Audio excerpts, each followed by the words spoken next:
አሰላሙ አለይኩም ወረህመቱላህ ወበረካቱ። ውድ የተከበራችሁ ተመልካቾች እንደምን አላችሁ? ሰላም ነው? ሁሉ አማን፣ ስራ፣ አፍያ፣ ኢማም አልሐምዱሊላህ። እኔ ጋር ሰላም ነው። ባላችሁበት የአላህ እዝነት ረሐመት ይውረድላችሁ ላለው እና አዲስ ጀማሪ ነኝ። ሰብስክራይብ አድርጉኝ፣ ሰብስክራይብ አድርጉ እስቲ ወደ ሀሳቤ እንድገባ። አሁን እናንተ ሰብስክራይብ ካላደረጋችሁኝ ለማን ላውራ እያልኩኝ ማውራት ያለብኝን ነገር ወደ ማውራት ያልገባውም ማለት ወይም ወደ ሀሳቤ ያልገባውም ይዤ የመጣሁት ያ ስለሆነ እስቲ አበረታቱን።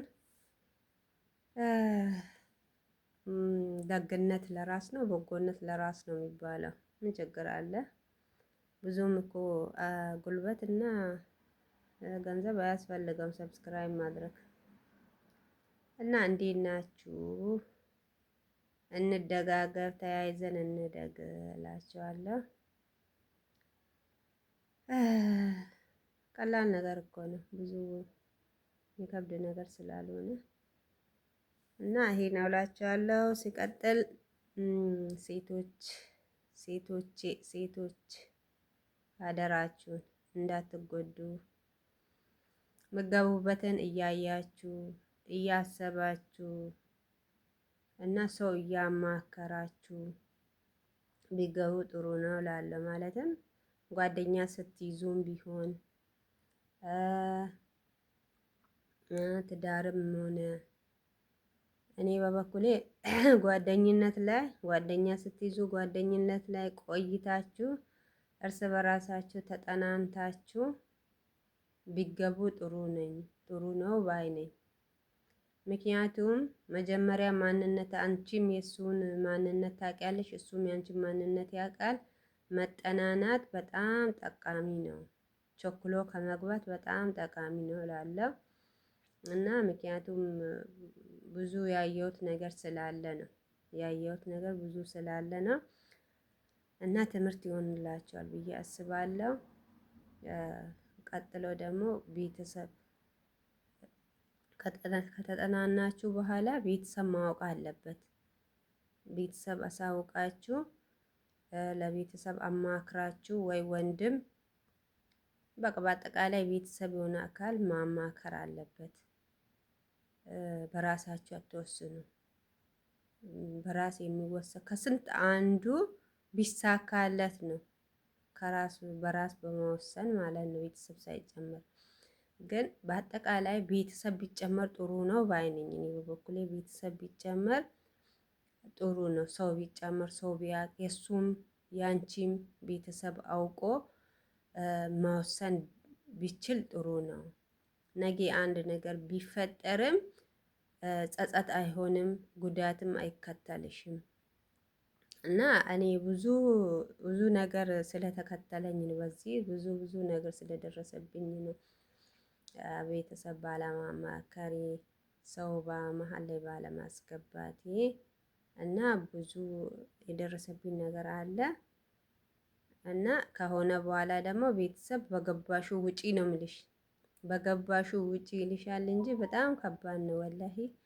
እና አላህ ደግሞ ሲያጋጥመን ደህና ትዳር ደህና ጓደኛ ያጋጥመን እና በጣም ከባድ ነው። አጥኑ እዩ እላችኋለሁ። ለወደፊት ህይወታችሁ፣ ለወደፊት ልጆቻችሁ፣ የወደፊት ህይወታችሁን የወደፊት ልጆቻችሁን አስባችሁ ቢገቡ ጥሩ ነው በአይኔን ትዳር ሲገቡ ማለት ነው። እና ያ ነው እላችኋለሁ። ትዳር ከባድ ነገር ነው። እቃ ጫወታ አይደለም፣ ህይወት ነው። እና ትንሽ ደግሞ አሁንም ለማግባትና ያው ጓደኛ ለመያዝ ትንሽ ራስን ጠንከር ማድረግ ራስን ማወቅ ያስፈልጋል። ምክንያቱም ደግሞ ያለ እድሜ ያለ ጊዜ ወደ ሀላፍትና መግባትም ይመጣል፣ ወደ ጫና መግባትም ይመጣል። ከቤተሰብ ጋር ሆኖ የራስ የሆነ ነገር ቢያዝ ትምህርት ከሆነ ትምህርት ጨርሶ ስራም ከሆነ የሆነ ስራ ተይዞ የራስሽ ነገር ኖሮሽ ብታገቢ ጥሩ ነው። ለምን ነገ ኮንፊደንስ ይኖራል። የራስሽ ነገር ካለ ነገ ኮንፊደንስ ይኖርሻል።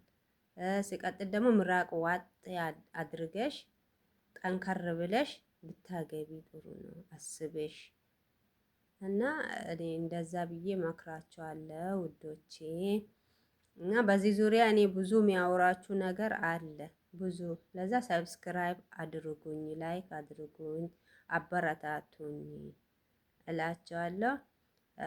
ቪዲዮ ለመጀመሪያ ጊዜ አይብዛባችሁ፣ በትንሹ በትንሹ እያወረን እንሄዳለን እና አመሰግናለሁ። ባላችሁበት ቦታ ሰላምና እዝነት የአላህ እዝነት ይውረድባችሁ፣ አላህ ይጠብቃችሁ።